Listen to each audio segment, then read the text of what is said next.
شما حق دارید با آن چیزی که می خواهید باور کنید.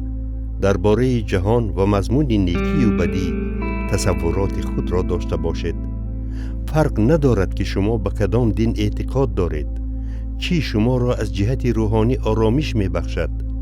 رسما ما در نزد قانون برابر هستیم.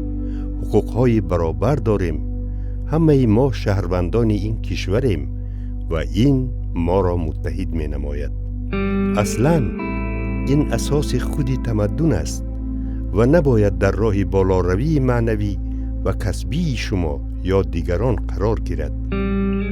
ما می توانیم متفاوت باشیم، به چیزهای گوناگون باور کنیم، اما یک جایه می توانیم این جهان را بلکه این سیاره امان را به جای زیستی نکوتر و بهتر تبدیل دهیم.